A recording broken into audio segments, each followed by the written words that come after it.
So we are doing Esther, and I've titled this The Glory of the Crown, and it kind of, it's going to be a little different from some things, and we're actually going to talk about some things, and you're going to be like, why are you even bringing that up? We're talking about Esther. So, but I promise it will make sense. It will tie together. So that's why I'm wearing a tiara, and then you guys get to choose one as well. So pass that around. And these are you take home because it's going to remind us of certain lesson points. Okay, so take them home so that we can be reminded of. No, now I'm hot, cold. Okay, anyway.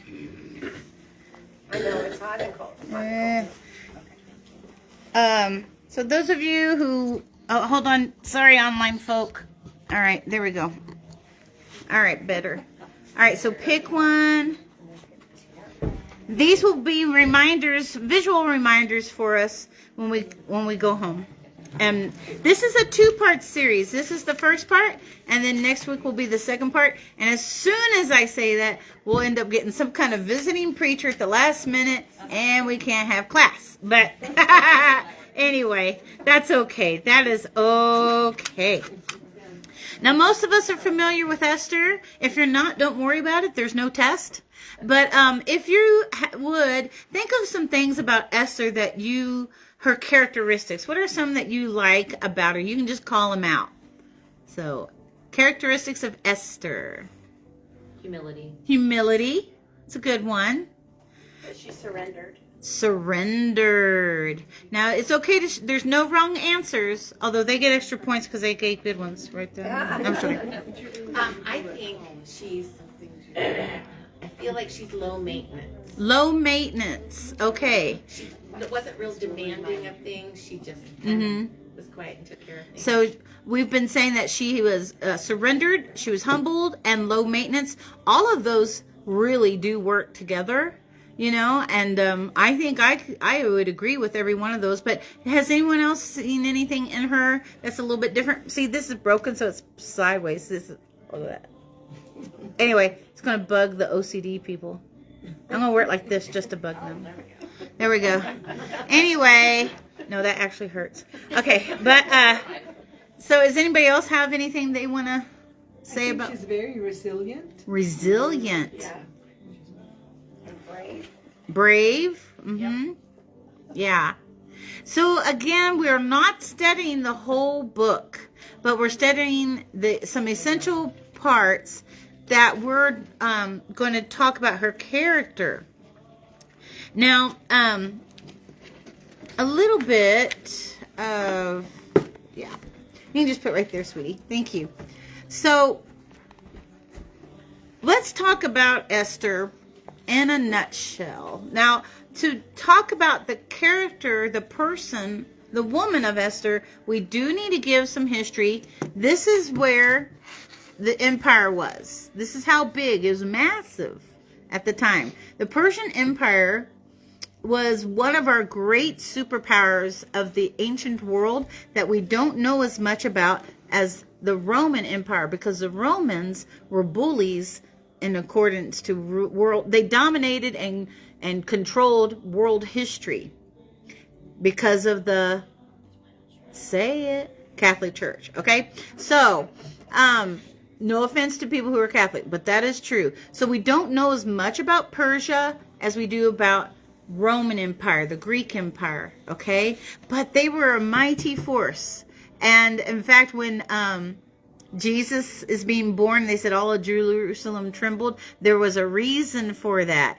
The Romans were fearful of the Persians. That was one people group they could not conquer. Also the Britons up in England, the ones in the very northern part, they would paint themselves blue and put grease in their hair, and it would freak out the Romans so badly. And so they never could dominate them, but the Persians. And then this is a picture of a myrtle. Yeah, okay. So guess what? Esther's name in Hebrew was not Esther. Ha ha ha, duh, right? I mean, that just kind of... Anyway, her name was... Hadassah. He said Hadassah or something like that, but it's Hadassaa. Hadassah is how we're going to say it in English. It means myrtle. which is this flowering shrub, I guess it is. Shrub, bush. I'm not real sure what we'd call it. But let's talk about her names. So we know her as Esther. That was her Persian name. It actually meant star. Some Bible study theologians, Bible scholars, you're going to find in this study, they don't always agree on like time periods and things. But one scholar said that her name also meant hidden. But I have not found that research that proves that it's hidden. Anyway, so we're going to go with the ones we know. Star, okay? Star. So star for Persia. But the myrtle was a very interesting and symbolic thing for Israel. So back in the time of Zechariah, that is, they're talking about restoring the temple and all that stuff. So, and in Zechariah, he has these prophecies and about trees. And the first tree was the myrtle tree. And it pictures God's promised blessings. And myrtle trees grow slowly. This is according to the research. I have no green thumb. You can ask Kathy. So, anyway, myrtle trees grow slowly, and the struggle of stress during the growth of the tree causes the patterns and its unique figurations. Kind of like a lump of coal becoming a diamond, I guess, But in Scripture, the myrtle tree is seen and pictured in a few different patterns as well. It was a sign of the kingdom's blessing for Israel. And it was used as a symbol of prosperity. So this scholar hints that maybe that's why her name was Hadassah. Maybe her parents wanted to be that prosperity. Not real sure, We don't ever really know why people name their kids some of their names. Unless you're me, and I tell everybody, Reese's name is because that was my favorite candy, and I wanted a name that started with R. Literally is why I picked it. And can't even eat that candy now because it has peanut butter in it. Anyway, bummer. So, okay, so her names are pretty neat. And this was very common that the Persians, they would change names. Look at Daniel. For some reason, we still refer to Daniel as his Hebrew name, but not Shadrach, Meshach, and Abednego. We always use their Persian, and Babylonian names. So it's very different. It's funny. So I just thought that was pretty interesting. Now, like I said, we're not reading the whole book, but we are going to read parts of it. So let's turn to Esther chapter 4. We're going to be in verse 10. Chanel, thank you for watching.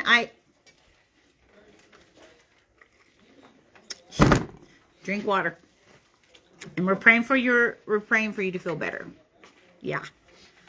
Okay, so chapter 4, verses 10. Now I'm going to read all the way into chapter 5. Okay. Okay, yeah. I had to make sure of my references here. So we're going to start in verse 10. And since we already kind of all know the story, I'm not going to read the whole thing. But then we're also going to break down the timeline. So, but just for right now, we're going to do the scripture that our message focuses on. All right. And again, Esther spake unto Hattach, I don't know, and gave him commandment unto Mordecai.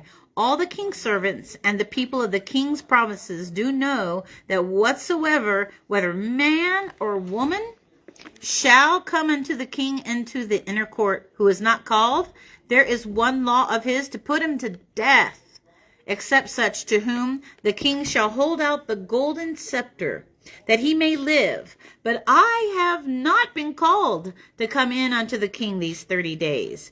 And they told to Mordecai Esther's words.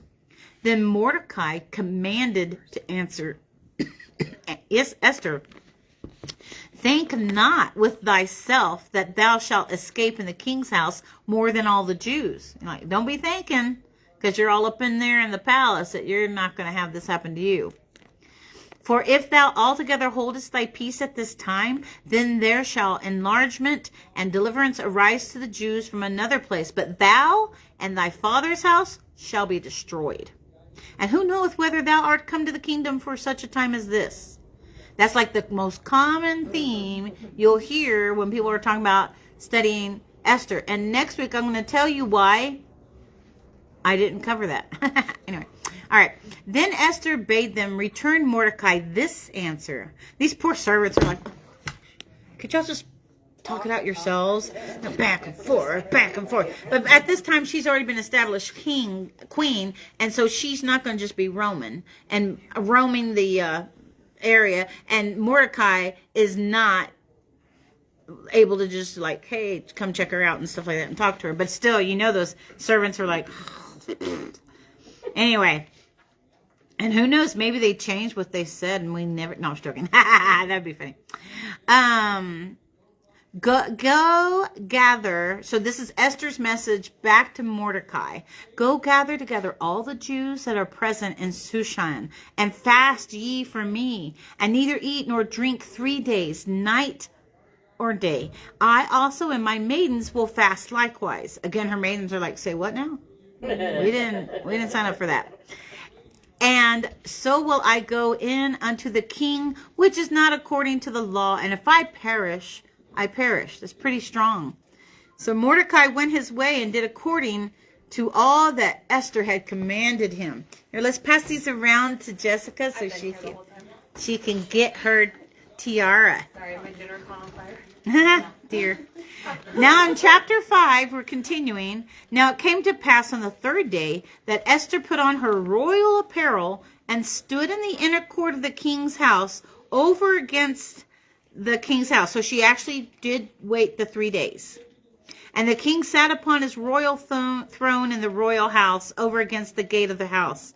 And it was so, when the king saw Esther the queen standing in the court, that she obtained favor in his sight. And the king held out to Esther the golden scepter that was in his hand. And it was probably the biggest in all of history. So Esther drew near and touched the top of the scepter. So that means she's like, accepting it, And then said the king unto her, What wilt thou, Queen Esther, and what is thy request? It shall be even given thee to the half of the kingdom. Don't be thinking he's all that crazy about Esther and that he's super generous, because that was a common phrase. Okay? He's not really saying that. I do think he liked her, but I'm pretty sure he had a harem. So he could have probably gone months without seeing her, right?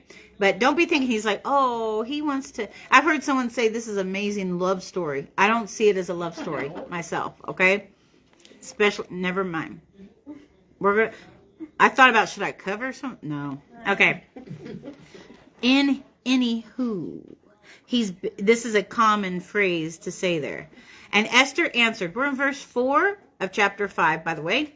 And Esther answered, If it seem good unto the king, let the king and Haman come this day unto the banquet that I have prepared for him. Then the king said, Cause Haman to make haste, that he may do as Esther hath said. So the king and Haman came to the banquet that Esther had prepared. Now we all know Haman is evil, pretty much the ancient version of Hamas of today. Okay? Hates Jews, wants them dead, wants them gone, wants them totally erased. Now he's thinking, oh, look at me.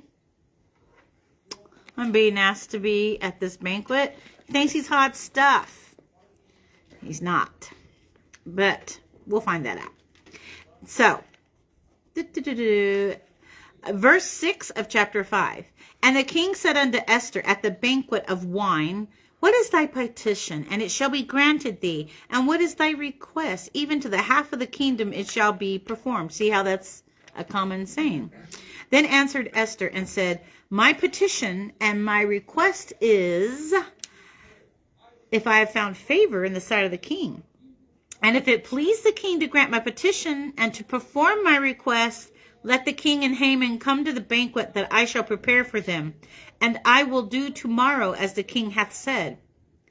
Well, this is really just, Haman's just like, because mind you, the royals didn't normally partake of food with other people in the room. They actually ate in separate chambers. And the fact that he's not even a relative and he's able to be in their presence when they're partaking of food, other outside of a major feast or something, right? Then Haman went forth that day joyful and with a glad heart.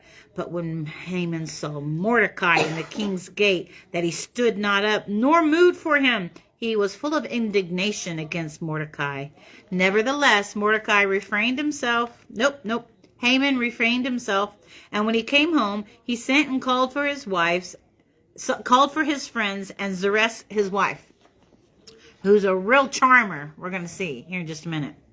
And Haman told them of the glory of his riches and the multitude of his children and all the things wherein the king had promoted him, and how he had advanced him above the princes and servants of the king. I like how he says multitude of children, because in the Middle East they would have had, Haman could have had more than one wife, right? And so he had multiple. I had one of my students online, my ESL, he was from the Middle East. And he was saying, how many kids you have? And I said, 5. And he's like, only 5? I was like, hey, 1 wife. And he's like, fair enough. Okay. Whereas my Asians are like, oh my word, 5 kids. Anyway. So he has this multitude of children. So verse 12, making sure I'm not going over. Oh, I did. But anyway. Haman said, moreover, yea, Esther the queen did let no man come in with the king unto the banquet that she had prepared but myself, and tomorrow am I invited unto her also with the king. Oh, he's just in hog heaven here. He thinks he is just, he's in the right spot. He's like the second-hand man. So anyway, that is the passage. And we're getting a lot of bulk of our lesson from this. But now I kind of want to run down on some background of this book and some history and some disputes about why is it in the Bible and the timeline in a nutshell. Because it's hard to understand everything if we don't have an idea of what was going on in the world and all that other stuff. So first of all, people... And back in the days during the canonization of the Bible, they're like, oh, Esther shouldn't be in there because the word God's name is never mentioned in there. But they're wrong. Actually, in the Hebrew, in acrostic form, God's name is in there at least 5 times. Tricked y'all. So these people are like, no, Esther shouldn't be in there. Well... God said yes.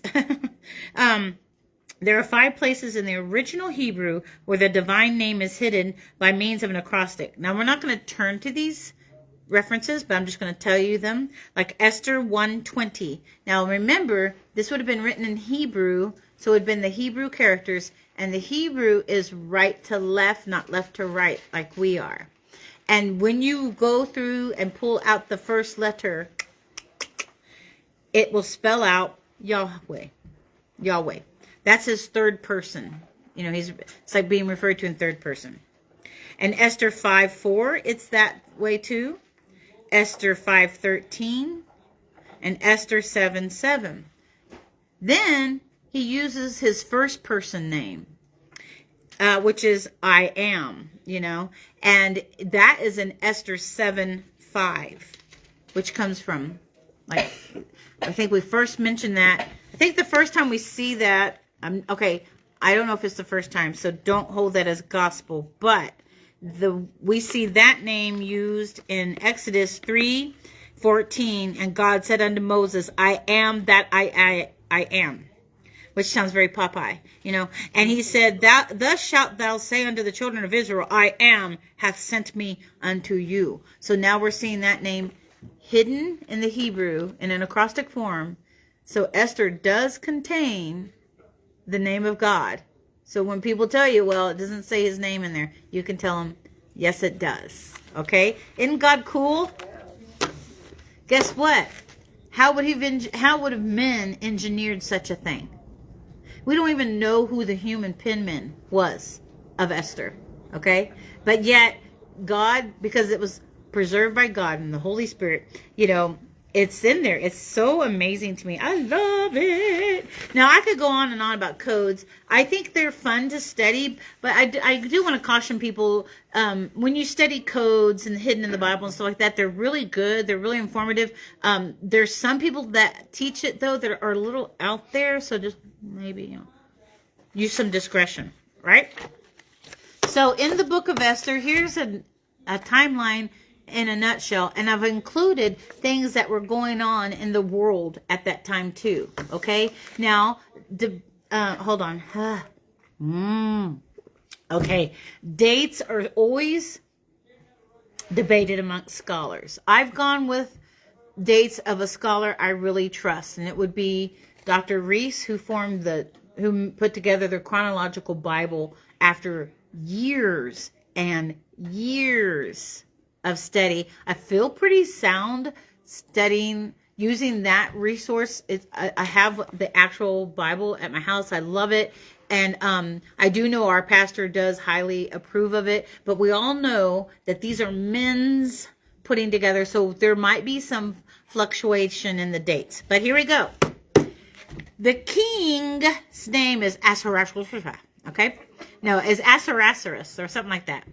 His reign began in 485 BC and it lasted to 464 BC. But remember, she wasn't his first queen. So he has a 6-month feast. A 6-month feast. And we're doing good to buy ground beef right now. For one day. But anyway, 6-month feast for his provinces. That was held in 483 BC. Well, Vashti has her rebellion, and then she's dethroned. Sounds painful. At the same time, the Greeks, so the king Ahasuerus, I did study this, how to say it, but anyway, the king, he was really full of himself, okay? This guy has characteristics when you study. I'm not a big fan, okay? But he was the king, so they had to honor him, right? And then he thought he could go take over the Greeks, and he got his butt whooped. Well, his soldiers did. He probably just sat on the throne. But anyway, they got defeated at the Battle of Salamis in 480 BC. Well, Esther was made queen the next year in 479 BC in January. Then here's where you can start clicking things. In 475 BC, so she's been queen 4 years, Nehemiah is born. Isn't that neat when you piece together the people in the Bible? Nehemiah was born. Haman plots against the Jews in 474 BC. The lots were cast, that's why we call it the Purim, from April to Marchish, 474 BC. They sent out letters because Haman tricks the king. And they orders to destroy all Jews. Literally, just you find a Jew, kill him. Kill him. Okay? Her, baby, whatever. That was April 13th, 474 BC. Mordecai appeals to Esther in April 13, 15, those days of 474 BC. She appeals to the king in May, which these dates, I think, are a little fluid. I'm not going to say that they're, 100. Then the banquet that she has was 474, May 16th. And then the very same day, Haman's killed. Okay? Then they write a letter to... So in Persian... let me stop. So then there's an order written to protect the Jews. And then there's the Feast of Purim. Then Mordecai is made prime minister in 473 BC. Then the birth of Socrates is 470 BC. And then Ezra, in the Bible, prepares to return to Jerusalem in 458 BC. So the stuff that happens with Esther is so important. Of course, we know God's in control of everything, but they were going to annihilate, and not just kill, exterminate all the Jews. But remember, Nehemiah was born. What was Nehemiah going to do later? Rebuild Jerusalem. So if Esther hadn't stepped in, that wouldn't have happened. So it's when you start putting it all together, it's really interesting. Very interesting. Now, I am skipping over some things because I want to do these things in certain order. Mordecai and Esther, he was her cousin, okay? Her parents are dead, and he was her cousin. I'm assuming there's an age difference significant enough that he was treating her as she were a daughter or a niece, right? Now, why are they there? Well, long before Esther's time, the people of Israel and Judah had been dispersed by the Assyrians and the Babylonians. The Lord allowed them to be captured. And the Persians absorbed a lot of these lands into their empire, which reached its greatest extent right down here during the time of Esther. So Haman's plot to exterminate all the Jews throughout the Persian Empire if it had been successful, would most likely have killed almost all the Jews on the face of the earth. Is like a Hitler type action. Now, not all the Jews were there. Some of the Jews had gone back to Jerusalem. So, the book of Esther is about, remember, flexible with the dates here, about 30 years before the book of Nehemiah. And the Israelites, some of them had returned from exile to go to the land to try to rebuild the temple. But a lot, I don't know if I should say most, but a good number of captives stayed put in Persia. They didn't choose to go to their homeland. I'm not sure why. Some may have been too elderly. Some may have said, I've been here all these years. This is what I know. I don't know why they were doing that. Obviously, Esther's family chose to stay. And how Mordecai got into position to where he was, he's kind of like an officer of the court kind of thing, before he was made prime minister, That's amazing because it was known he was Jewish. But remember, when he tells Esther to go and enter the beauty pageant for to be queen, it's basically what it was, he told her to hide her heritage. So the king that did not know Esther was a Jew. And this is, okay, we think king and queen, we think fairy tales, we think, they have this wonderful marriage and everything. Literally, she probably could have gone months without seeing him. It was different. And he may have had more than one queen. We definitely know he had a harem. And we had a eunuch that's in charge of all these girls. Yeah. So anyway, it's not like our marriages where we're like, yay, lovey-dovey. I hope they eventually got to that. I don't know. He doesn't seem like, to me, a guy that I would really want to be, because he gets mad like this, and he's not careful with his leadership. Why didn't he see through Haman? Why didn't know Haman was manipulating him? Okay, so anyway, so also this king, his father was Darius I, and his grandfather was Cyrus the Great, okay, who had been given the instructions to rebuild. Now, does anybody have the time real quickly? I want to make sure I don't. 7:38 already? Okay, then I better go a little faster. Yeah. So you mentioned Purim, but I thought Purim was because of Esther's story that they reenacted it. So it didn't happen before. So Purim is... No, I'm saying it came from this story. Oh, okay. Yeah. So the part about... I do want to talk about Vashti for a little bit. If, we know the story that he wanted her to come and show off how beautiful she was to a bunch of drunken people. Now, there's a lot of people that said that would have been inappropriate for men and women to be together at a feast.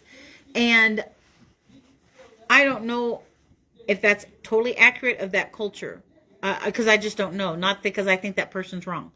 But the thing is, she was supposed to do as her king said, her husband said. Now, that's a hard point, because what if our authority asks us to do something that we don't think is right? Now, this wasn't a blatant thing like he wants her to kill someone or, something like that. So probably she should have just gone ahead and done it. I don't know.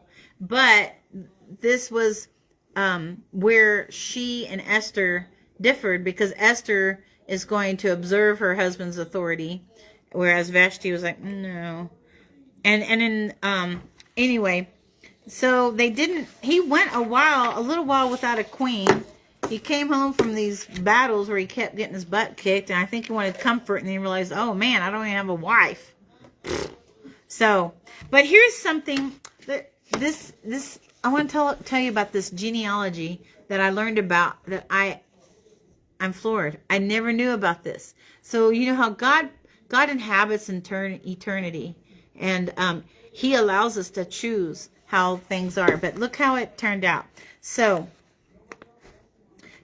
we talked about Mordecai. Mordecai actually is a descendant from a man named Shimei, who was a Benjamite of Saul's house.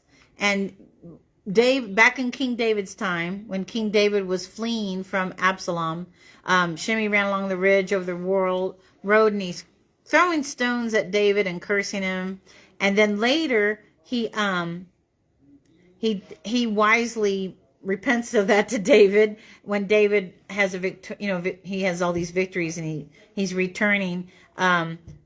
Then Shimei was like, oh, I'm sorry, whatever. And David let him live. He didn't, say, I have it against you. Well, from that guy came Mordecai. So God interceding with David, and not, because David was a very hard after God. He's a bloodthirsty dude sometimes too, Look at something, he's like, oh, for the rest, and you're like, oh my goodness. Because we're always like, little King David. Our little VBS stories doesn't always show him as man of war as he was. But here's the thing. Remember when King Saul started being naughty and disobedient, and God told him, I want you to destroy Agag. But he didn't, did he? Because I don't know, I'll keep their stuff and whatever. And he didn't. And for that disobedience, that was his downfall. And that was why he didn't get to keep being king. And Samuel was like, fine, then I'll kill him. Well, that's when Saul spared Agag, whatever, that resulted in us having Haman in the beginning, and to begin with. Look in Esther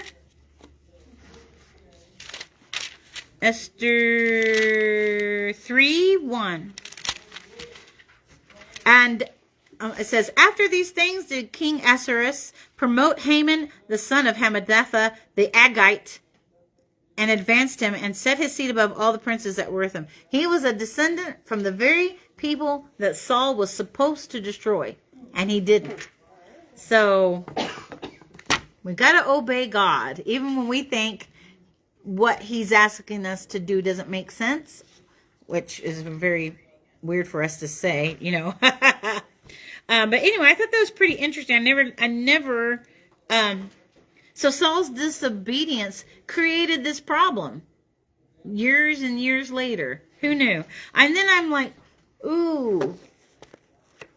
Oh, what results of my disobedience is coming years down? I don't want to think about it. It's a little like nerve-wracking. Okay, so anyway, so that is pretty much the history, the chronological, and all this stuff. Now let's get into the message. What time is it? 7:43. Okay. I wasn't planning for us to finish this tonight anyway, but we're going to go ahead and start. Now, I did give you a lot of information because I'm a history nerd and I just love it. But believe it or not, that was tapered down from what I was. That was down. So, anyway, and we have been told, Esther was such a time of this, and I really did not want to go. That's a great theme to go on, okay? But I didn't want to do that because I think we've all heard those Bible studies on that theme. And again, there's nothing wrong with them, but I wanted to go on a different theme. So we are going on a different theme.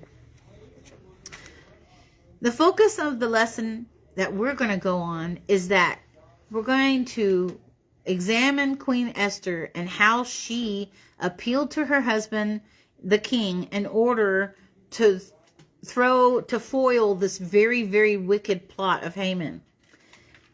Because it answers the question of, how should I act when someone in authority is wrong or is about to make a bad decision? Because we've all been there, haven't we? Or if we haven't, we're going to be there. We deal with human beings, and even if they're saved and other believers, we're all human and we all make mistakes. And we all succumb to pride at some point, or false, not good counsel or something like that. So we all make decisions sometimes that are not the best. So we don't want to just, judge those above us. But authority, we have, and we're not just talking about, we're going to talk about several different types of authorities too. So what we all have God appointed authorities over our lives. And of course, my first thought was, when I'm studying this, about how I really didn't enjoy having President Biden as my president, and I would get convicted because I hadn't been praying for him and everything, and having compassion for things, and that's where people can go, well, he was evil. Yeah, he he's not dead. Well, anyway, he is evil, but that's not my responsibility. My responsibility is I need to pray for my leaders, and so I should have been praying for my leaders. So it's hard because we have bosses that I've had a boss that was,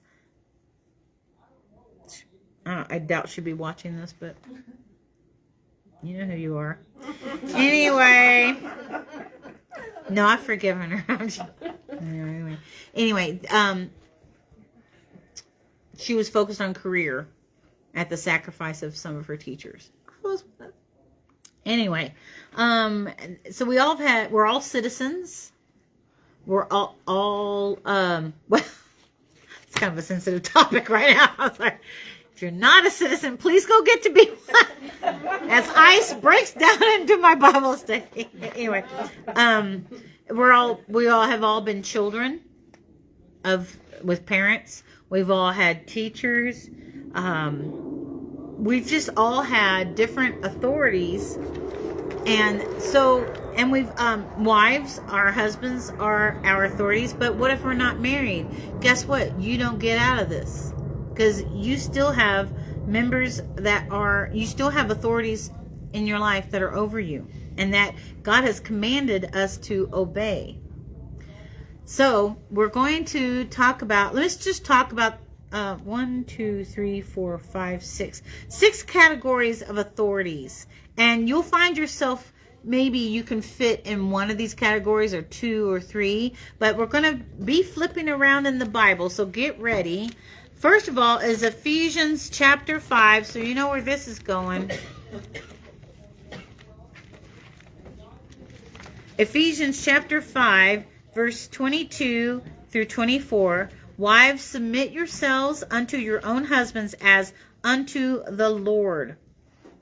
And they're like, well, my husband is not saved. It doesn't matter, because it doesn't say that in here. It doesn't say, wives of godly men, submit yourself. It says, wives, submit yourselves unto your own husbands. What if my husband wants me to do something wrong? If it's against the law of God, yeah, you don't have to obey. But other than that, need to obey. It very well could be what leads him to the Lord. It may not. He could be stubborn. I'm not guaranteeing you. But the problem is, the bottom line is, God is watching you and your heart. And this also protects our hearts because it's not easy to submit. So we have to use the Holy Spirit. At least I do. Because I'm like, I have a godly husband. And there's some days I'm like, get your own tea. And I mean, just all this, I'm not nice at all. And I'll even like pretend I'm bringing the tea to Jesus himself. So I'll be more cheerful to do it, you know. So we all have to use the Holy Spirit. So it's not easy, no. If you go to 1 Peter 3:1, it says, likewise, you wives, be in subjection to your own husbands, that if any obey not the word, they also may, without the word, be won by the conversation of the wives. So that by the conversation means by the testimony, by the behavior, right, of the lives. Now, again, there's no qualifier here about if your husband's in the right or not. God will take care of that part. It's just like nowadays people are just saying, well, we really don't have to bless Israel because modern Israel is blah, blah, blah, blah. False. That is false. God never said, he said, I will bless thee that bless thee. And he did not put any qualifiers in there. Well, except for modern Israel, if they don't behave the way you like. It's not contingent on Israel's behavior. It is contingent on what we do with the Lord. And Israel does do naughty things. They're not perfect. God's going to take care of it, not you. You just do your part. We just do our part. That's the same here. All of these authorities, we might not really enjoy it. Well, they don't behave right. That is not your circus and that is not your monkeys. It's let the Lord do that, and then let the Holy Spirit, pray for them, and pray for them maybe to make right choices. I pray for myself to be willing to be nice about it, and then it says also pray for your enemies. But okay, I gotta tell you, I got a text from someone saying they're praying for me, and it was sweet. And then I thought, wait a minute, what if they're doing the praying for your enemies? Anyway, no, but still, we have to do this. Now, children, we have all been children. Some of us like to still act like we're children. But Ephesians 6:1 says, children, obey your parents in the Lord, for this is right.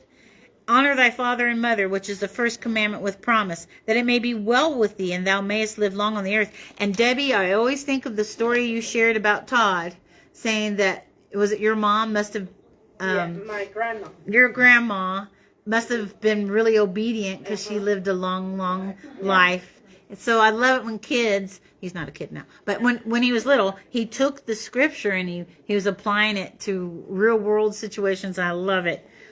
So like I said, yeah, we've all been children, so we had to obey our parents. It's not, some of us were not given good earthly parents, and I'm sorry. I'm really sorry for that. Again, God will handle that with them. Now, again, if a parent asks you to do something illegal or against the word of God, yeah, you can defy them. You can refuse to do it. But most people, that's not going to be a big percentage of the time. Okay?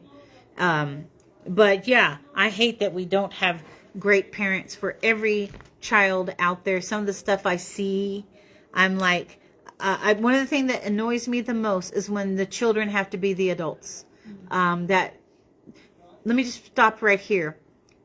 Your children were not put here to be your little cheerleader, your comforter, your ego boost.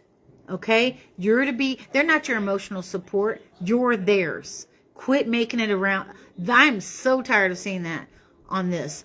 Like, you think mommy's pretty? Oh my word. That stuff just drives me nuts. The children that you have, you be the emotional support, not them be yours. Really ticks me off. Anyway, kids should just get to be kids. They shouldn't have to be being the comforter And you can tell by their language, and you can tell by what they say, that they've had to comfort that parent over and over. And they've had to make excuses, and they've had to do whatever. And usually they're the ones talking to the cops in a rational manner, and the parents are all cuckoo-cuckoo. Okay, anyway. So children are to obey their parents. Again, children, if your parents are in the wrong, God will take care of it, and he will bless you for your obedience. You may not always see the blessings right away. We're not a prosperity gospel teaching, okay? Some of your blessings you may not see till heaven, okay? I'm and that's hard. That's really hard. But just keep having the faith that God is remembering. He's storing up your tears. He knows your prayers. He knows all this, right? And eventually, you're going to be with him. And it's going to be so good. Now, employees. This one's hard for me. Employees are to obey their employers. Ugh. All right, no, not my employer right now. But 1 Peter 2:18, which is also why I work for myself a lot.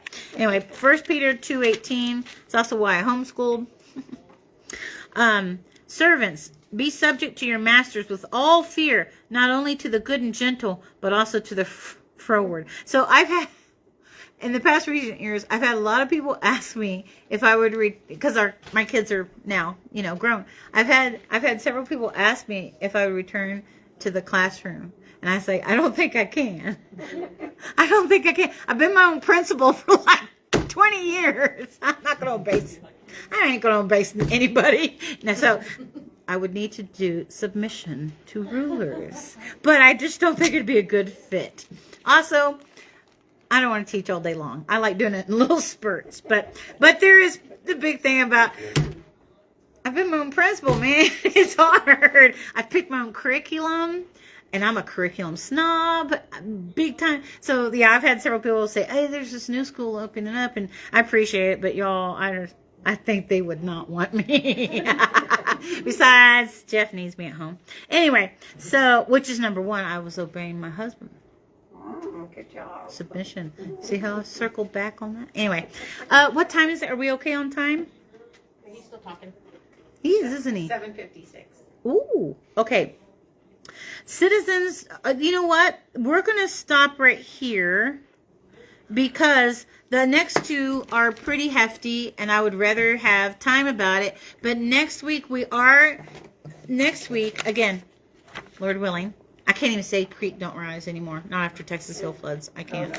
Anyway, next week, we're going to be going over some neat things about how did Esther appeal to authority? Some of the things we can apply today. Some of these we can't, okay? We're not reaching out to a king with a golden scepter, But there's elements and there's elements that there's characteristic that she embodies that we can still do today. Not saying I've mastered these. Still working on it. Because she shows respectfulness. I gotta be honest with you, I'm not always the most respectful. I do want to work on that. She shows softness. I really have to work on. I always said I'm the son my mother never wanted because my mom was so genteel and southern. Here's me, like this. But anyway, and then we're just going to talk about some of her right actions. There's so much symbolism. There's so many things I could over spiritualize on this, and I've been trying not to because we don't want to make things so spiritualized. But there are a few things I want to bring up next week about the scepter. And then we're going to talk about why we have our tiaras. So we're going to study Esther some more. And then we're going to talk about, because none of us are queens right now. Right? And today's definition of queen, those women that just think a man should spend $300 on them on a date because I'm a queen and all this other stuff.